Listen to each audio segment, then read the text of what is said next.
It seems like the bike culture, there's still guys like you guys holding the flag down for like this really cool street action sports culture that we don't see anymore. Like everybody's so, about being an athlete, being in the gym now. We don't see a lot of this anymore. Like this energy is like, I feel like what this world needs. I think it's dope. It's just a whole nother side of like what people are actually out there in the streets doing. You know what I mean? It's like, you don't need to be in a controlled area. It needs to be fenced off or this or that. It's like, that's where all this shit started anyways. It was in the streets, riding with your buddies, having fun, and coming from a motorcycle background. You're like, oh, I can wheelie a dirt bike. I can wheelie this, so I feel like for you too, with having as much skill as you do, like it shows on the Harley, like your bike skills. Cause like you toss that bagger around like it's nothing.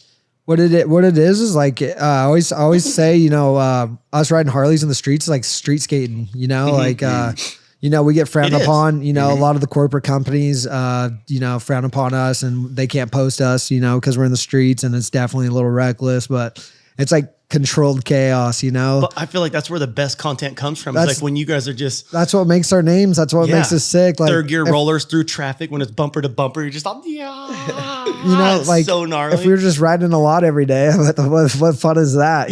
Like fucking...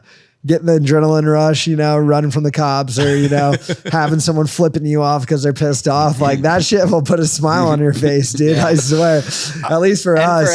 For every like 3 people that'll like flip you off, everyone else is stoked. You'll get 1 or 2 people that are like, yeah, that's sick. I'll keep it up. 100%. That's got to fuel you for sure. Yeah. And if you're riding and you got, someone's little kid in the back of the car and the kid's got a phone out and they're recording you or like fist pumping you, like, dude, that kid's going to remember that forever, especially if you give him like a thumbs up or like something, what I mean? Like that, it's so rad. Like do it for the kids, man. And, I feel like mentally we're still kids. Physically we're older, but mentally we're all still kids. Totally. Like, and that's the dirt bike in us. And, I don't know. I definitely, I feel that way, I feel like I look in the mirror and like, shit, dude, you're getting old, but my heart's still fucking still the same. What's the longest chase you've been on? Definitely Mexico. That was one of my questions, buddy. Yeah. Mexico was a 30-minute police chase of just way. Okay, you got to start from the beginning. Yeah. How do you get chased for 30 minutes? Oh, dude, being an asshole. Yeah. I got to hear this. Well, it's all Seabear's fault. Yeah. It is all Seabear's fault. It was Seabear. So we'll just jump into Mexico. Yeah, let's go Mexico. It was Seabear's birthday. We just got back from Sturgis and we go down there every year for a ride, TSR. And we did the ride. Me and him got a sweet Airbnb down there, right on the water. It's just me and him chilling. First night, we go get a steak and lobster dinner. Everything's cool. Next morning's the main ride. And we go do the main ride. Everything's cool. And then,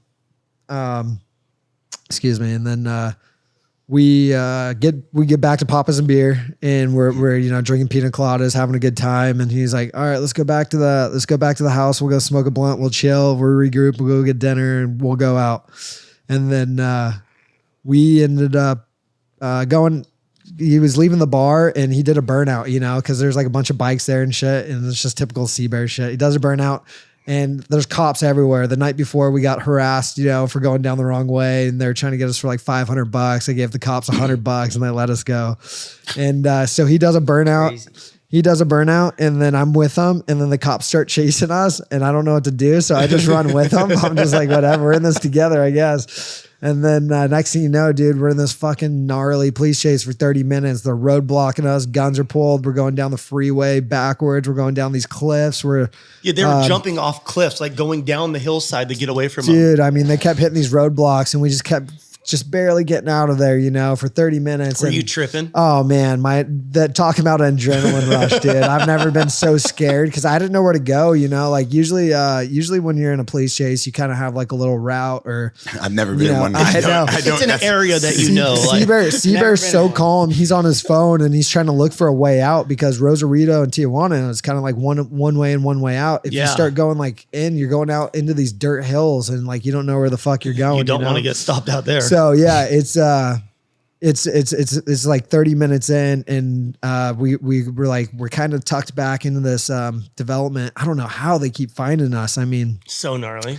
It's crazy. Every time we feel like we're getting away for a minute, next thing you know, these cops pull up and then he goes down this bike path or like this dirt trail from like people walking up and down this hill. And I didn't follow his line, and fucking I was like panicking, dude. I was so fucking fucked. I was freaking out, dude. I go down this cliff, and it was just 2 gnarly cliffs, dude. I hit the gnarliest route possible, and the whole bike just like fell out of the sky. It felt like, And then when I landed off the second one, I just tucked the front end a little bit, like super slow crash.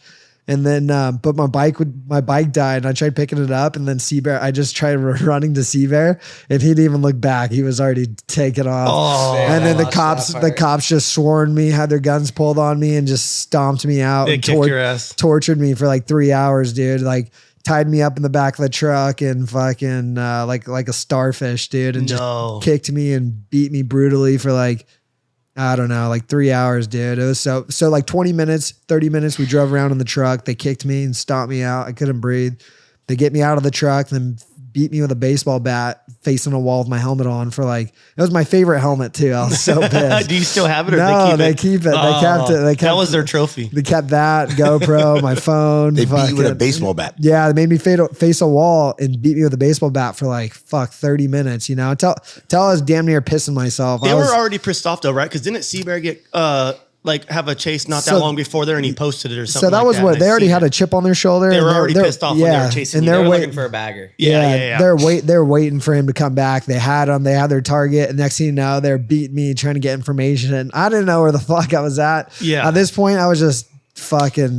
If he knew where Seabear was, he would have told him. I would have. You're like, I'm tired of getting my ass beat. So America. This sounds crazy. Oh, this dude. sounds like a movie. No, it was. And Yeah. then, so I ended up getting tortured, and then they come back and they're like, I'm like, how much you guys want, And they come back with a machete, and I'm like, that's not mine. Bro, we want your fucking arm. Yeah, I thought that's what it was. I thought they're chopping my fingers off. Like I've seen movies and shit like this. Yeah, I've heard shit about this. Oh my God. And then, so I basically, they came back, they walked back in, and they come back with a gun.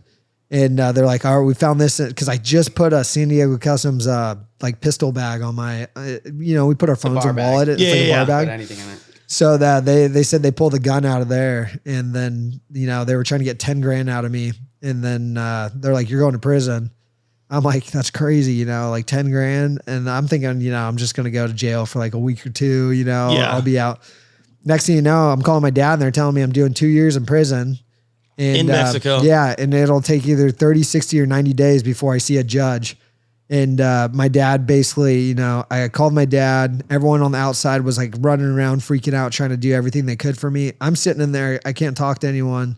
So I'm thinking no one's doing nothing. You're screwed, yeah. I'm thinking no one's doing anything. I'm just stuck in there. I remember seeing everyone posting about it and talking about it, like, what can we do? Like, is anyone we know down there? Like, people were calling me like, yo, can you hit up your boys at Papa's and Beer? Like, we need to find out what's going on. Like, it was a big ordeal. Yeah, no, it was fucked. It was super stressful on everybody. Like, cause I just didn't think I was getting out, and, being in.